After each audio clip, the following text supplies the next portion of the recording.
आधी आपण पाणी घालतोय,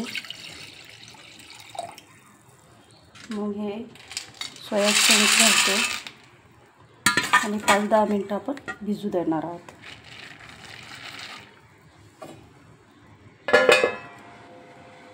आपली सोयाबीन वडी पण चांगली भिजली आहे.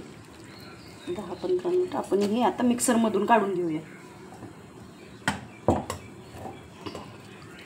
असं पाणी पिळायचं आणि मिक्सरच्या भांड्यात टाकायचं.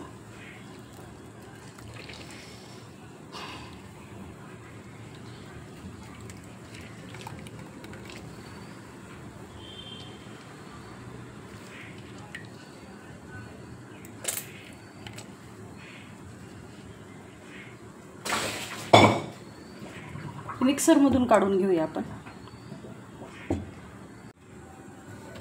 तर हा कांदा, कोथिंबीर, थोडंसं लिंबू,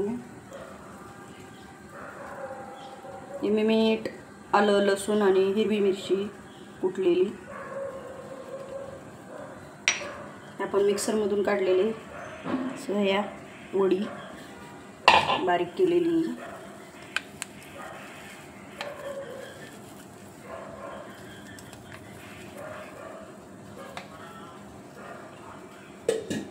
यात घालणार आहोत आपण बेसन पीठ. जसं जसं हवं आहे तसं तसं घालूया.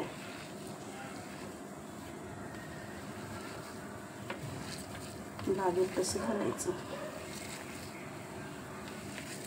आणि हे असं छानसं मळून घ्यायचं. याच्यात आवडीनुसार तुम्ही गाजर, बटाटा, मुलांना जे आवडतं अशा व्हेजिटेबल्स की जे खात नाही आहेत आपण कटलेटमधून देऊ शकू.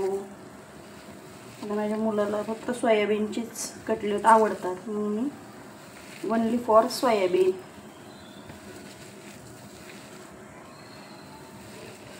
असं आहे.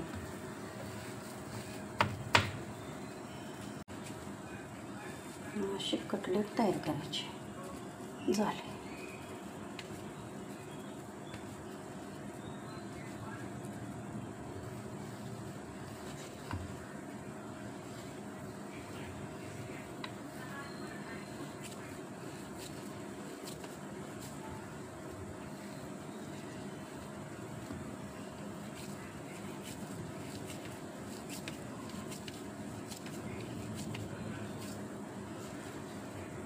असे बनवून घ्यायचे.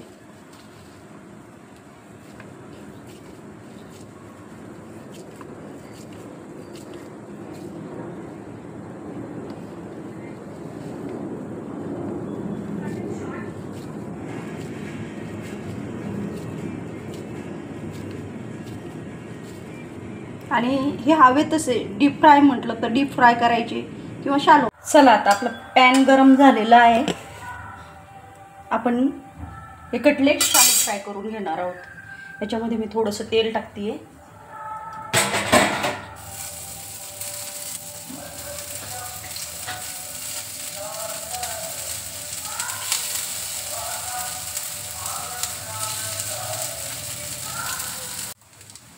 हे बघा, इझिली मी हाताने सुद्धा ते उलटे करू शकते. तुटत नाही, काय नाही काय. आपण परत झाकण ठेवूया याच्यावर. रेडी आहेत आपले सोया कटलेट. आपण गॅस बंद करून टाकू. या डिशमध्ये सर्व करते.